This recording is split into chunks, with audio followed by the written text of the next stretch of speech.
माँसाहेब छत्रपती राजर्षी शाहू महाराज, क्रांतीसूर्य महात्मा ज्योतिबा फुले, महामानव डॉक्टर बाबासाहेब आंबेडकर, राजमाता पुण्यश्लोक अहिल्यादेवी होळकर, क्रांतीज्योती सावित्रीबाई फुले, साहित्यरत्न लोकशाहीर अण्णाभाऊ साठे, मौलाना आझाद या महामानवांना मी सुरुवातीलाच अभिवादन करते. आपल्या सर्वांचं श्रद्धास्थान प्रभू वैजनाथाला वंदन करते. आज 80व्या स्वातंत्र्य दिनाच्या आपल्या सर्वांनाच मनपूर्वक शुभेच्छा देते. आपल्या सगळ्यांना माहिती आहे की महाराष्ट्र हे कृषीप्रधान राज्य आहे आणि मराठवाडा ही शेतकरी कष्टकऱ्यांची भूमी आहे. शेतीला पूरक आधार म्हणजे आपलं पशुपालन. दुष्काळ असो किंवा नैसर्गिक संकट, आपल्या ग्रामीण भागातील शेतकऱ्याला खरी साथ असते ती पशुधनाचीच. म्हणून केवळ पिकांची काळजी घेऊन चालणार नाही, तर आपल्याला मूक प्राण्यांची, पशुधनाची काळजी घेणं, या क्षेत्रात आधुनिक तंत्रज्ञान आणणं तितकंच महत्त्वाचं आणि गरजेचं होतं. याच भावनेतून आपण या पशुवैद्यकीय महाविद्यालयाची पायाभरणी आज करत आहोत. राज्याच्या अर्थव्यवस्थेच्या वाढीमध्ये शेतीबरोबरच पशुपालनाचाही महत्त्वाचा वाटा हे आपल्या सगळ्यांनाच माहिती आहे. राज्यामध्ये दिवसेंदिवस सीमांत शेतकऱ्यांच्या संख्येमध्ये वाढ होत असून शेतकऱ्यांच्या उत्पन्नामध्ये पशुपालन व्यवसायाद्वारे मोठी भर पडत आहे. पशुपालन आणि दुग्ध व्यवसाय हा मुख्य व्यवसाय म्हणून विकसित करण्याची आता गरज निर्माण झालेली आहे. राज्यातील पशुधनाची उत्पादन क्षमता इतर राज्यांच्या तुलनेमध्ये कमी असल्याने सध्या उपलब्ध असलेल्या पशुधनाची क्षमता वाढवणं अत्यंत आवश्यक झालेलं आहे. शेतकऱ्याच्या गोठ्यातील प्रत्येक जनावर हे त्यांच्या कुटुंबाच्या अर्थव्यवस्थेचा एक भाग आहे. त्यामुळे पशुवैद्यकीय सेवा ही केवळ आरोग्यसेवा नाही, तर ती ग्रामीण अर्थव्यवस्थेची सुरक्षा आहे. त्यामुळे हा इमारतीचा पाया घातला जात नाही, तर पशुवैद्यकीय शिक्षण, संशोधन आणि ग्रामीण अर्थव्यवस्थेचा नवा पर्याय पर्वाचा पाया घातला जात आहे. आपल्याला सगळ्यांनीच अजितदादांनी बीड जिल्ह्याचं पालकमंत्रीपद स्वीकारल्यापासून जिल्ह्याचा सर्वांगीण विकास करण्याचं ध्येय डोळ्यासमोर ठेवून अनेक कामं मार्गी लागलेली आपण पाहिलेली आहेत. आपल्याला हा विकास रथ असाच पुढे न्यायचा आहे. जिल्ह्याच्या सर्वांगीण विकासाचं दादांचं स्वप्न पूर्ण करायचं आहे. त्यांनी मार्गी लावलेली, सुरू केलेली विकास कामं पूर्ण करणं हीच खरी दादांना श्रद्धांजली ठरणार आहे. जानेवारी 2025मध्ये बारामतीमध्ये कृषिक 2025 या प्रदर्शनामध्ये, म्हणजेच आता पंकजाताईंनी जो इन्सिडन्स सांगितला, त्या प्रदर्शनामध्ये आदरणीय दादांसह मी आणि पंकजाताई दोघेही उपस्थित होतो. त्यावेळी दादांनी प्रथम बारामतीच्या पशुवैद्यकीय महाविद्यालयाची घोषणा केली.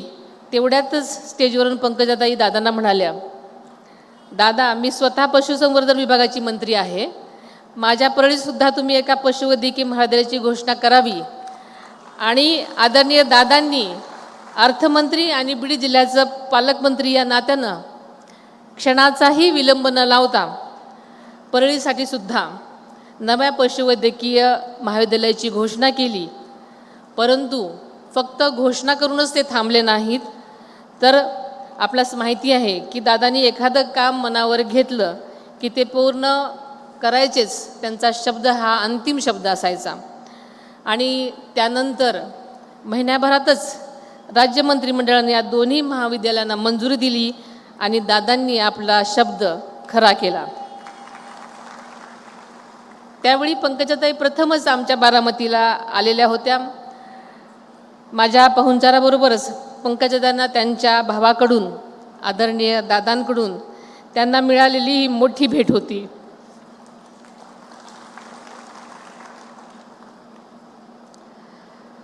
परळी इथं या शैक्षणिक वर्षापासून हे महाविद्यालय सुरू करण्यास शासनानं मान्यता दिली आहे. या पशुवैद्यकीय महाविद्यालयासाठी पुढील 5 वर्षासाठी मनुष्यबळ, कार्यालय, उपकरणं आणि वाहन खरेदी असे सर्व मिळून 634 कोटी रुपये खर्चास मान्यता देण्यात आलेली आहे. पंकजाताईने सांगितलेलं की 400 कोटीचं, तर तुम्हाला वाटतं पहिला हप्ता आहे. या पशुवैद्यकीय महाविद्यालयाच्या मंजुरीपासून ते जमिनीच्या हस्तांतरणापर्यंत आणि निधीच्या नियोजनापर्यंत दादांनी सातत्यानं या सगळ्याचा पाठपुरावा केला. मराठवाड्याच्या तरुण पिढीला पशुवैद्यकीय शिक्षणासाठी इतरत्र जाऊ नये, त्यांना इथंच उच्च दर्जाचं शिक्षण आणि रोजगाराच्या संधी उपलब्ध व्हाव्या, हा दादांचा ध्यास होता. आज दादांच्या याच विचाराचं फलित आपल्याला या महाविद्यालयाच्या रूपानं पाहायला मिळणार आहे. आदरणीय दादांचं देशी गायीवर अतोनात प्रेम होतं. देशी गोवंशाच्या संवर्धन व जतनासाठी पुणे येथील कृषी महाविद्यालयात अजितदादा पवार गोवंश संवर्धन व जतन केंद्र उभारण्यात आलेलं आहे. परळी येथील पशुवैद्यकीय महाविद्यालयातसुद्धा या केंद्राचा मोठा उपयोग होणार आहे. मी पंकजाताईंना सुचवते की तुम्हीसुद्धा या केंद्राला एकदा आवर्जून भेट द्यावी. परळीच्या या वैद्यकीय महाविद्यालयामुळे मराठवाड्यातील विद्यार्थ्यांना पशुवैद्यकीय क्षेत्रामध्ये शिक्षण आणि संशोधनाची संधी उपलब्ध होईल. परिसरातील शेतकरी आणि पशुपालकांना आपल्या जनावरांसाठी अत्याधुनिक उपचारांची सुविधा मिळणार आहे. शासनानं या महाविद्यालयासाठी जमीन उपलब्ध करून दिलेली आहे. महाविद्यालयासोबतच इथं संशोधनासाठी पशुधन प्रक्षेत्रही विकसित होईल. त्यामुळे नवीन तंत्रज्ञानाचा शेतकऱ्यांना मोठा फायदा होऊन दुग्ध व्यवसाय, शेळी मेंढी पालन आणि कुक्कुटपालन यासारख्या पूरक व्यवसायांना मार्गदर्शन मिळून शेतकऱ्यांचं उत्पन्न वाढण्यास नक्कीच मदत होईल, हा माझा विश्वास आहे. परळी वैजनाथ ही श्रद्धेची, संस्कृतीची आणि विकासाची भूमी आहे. इथल्या मंदिर परिसराचा विकास, पायाभूत सुविधा आणि शैक्षणिक संस्था यामुळे या भागाला नवी ओळख मिळत आहे. पशुवैद्यकीय महाविद्यालयामुळे या भागाच्या विकासाला आणखी भर पडणार आहे, रोजगार निर्मिती होणार आहे आणि स्थानिक अर्थव्यवस्था नक्कीच मजबूत होण्यासाठी मदत मिळणार आहे. राज्याची अर्थव्यवस्था $1 ट्रिलियन नेण्याचं आपलं ध्येय आहे. यासाठी शेती आणि शेतीपूरक व्यवसायांना चालना देण्याची गरज आहे. पशुपालन आणि दुग्धव्यवसायाला प्रोत्साहन देण्याचं शासनाचं धोरण आहे. सध्या राज्यामध्ये पशुवैद्यकीय सेवा आणि पशुवैद्यकांची मोठ्या प्रमाणावर गरज आहे. मानवाचं आरोग्य, प्राण्यांचं आरोग्य आणि पर्यावरण एकमेकांशी जोडलेले आहेत. म्हणूनच भविष्यातील पशुवैद्यकीय शिक्षण हे वन हेल्थच्या दृष्टिकोनातून असलं पाहिजे. त्यातूनच संसर्गजन्य रोग, अन्न सुरक्षा, पर्यावरण आणि सार्वजनिक आरोग्य यांची सांगड घालता येणार आहे. आजच्या कार्यक्रमाला मंत्री पंकजाताई मुंडे यांची उपस्थिती ही माझ्यासाठी विशेष आनंदाची बाब आहे. ग्रामीण महाराष्ट्र महिला नेतृत्व आणि समाजाच्या शेवटच्या घटकापर्यंत विकास पोहोचवण्याची जी परंपरा आहे, त्या परंपरेला आज आम्ही एकत्र पुढे नेत आहोत. बारामती आणि परळी येथील या 2 नवीन महाविद्यालयांमुळे प्रशिक्षित पशुवैद्यकांची संख्या वाढेल आणि राज्यभर पशुसंवर्धन सेवा अधिक भक्कम होईल. आधुनिक सुविधा आणि तंत्रज्ञानाची जोड असलेल्या या महाविद्यालयामुळे परळी तालुक्याच्या लौकिकात नक्कीच भर पडणार आहे, असा मला विश्वास आहे. पशुवैद्यकीय महाविद्यालयामधून फक्त सरकारी नोकरी शोधणारे विद्यार्थी तयार होऊ नये. पेटकेअर, डेअरी कन्सल्टन्सी, पशुखाद्य उद्योजक, वेटरनरी फार्मलिस्ट असे काही रोजगार आपल्यासमोर आहेत. आपण नवीन स्टार्टअप सुरू करू शकता. अशा मार्गानं नोकरी मागणारा युवक नव्हे तर रोजगार निर्माण करणारा पशुवैद्यकीय उद्योजक घडवल्याचं आपलं उद्दिष्ट असलं पाहिजे. या पशुवैद्यकीय महाविद्यालयाचं बांधकाम गुणवत्तापूर्वक, दर्जेदार आणि पारदर्शकपणे आणि वेळेत झालं पाहिजे, याची संबंधित अधिकाऱ्यांनी नोंद घ्यावी. आपल्या सर्वांना पुन्हा एकदा स्वातंत्र्याच्या शुभेच्छा देते.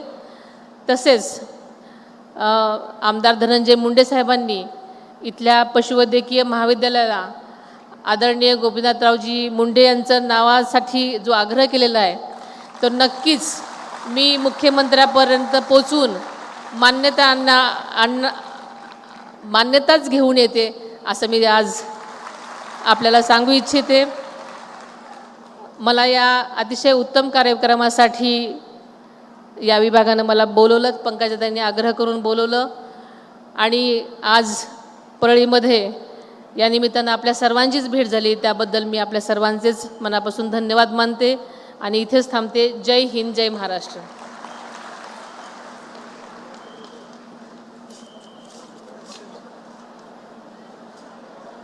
खूप खूप धन्यवाद. कृपया पुढील 5 मिनिटं आपण इथे मंचकावर राहावं, कारण एक अत्यंत महत्त्वाचा छोटेखानी कौतुक सोहळा आहे पशुपालकांसाठी.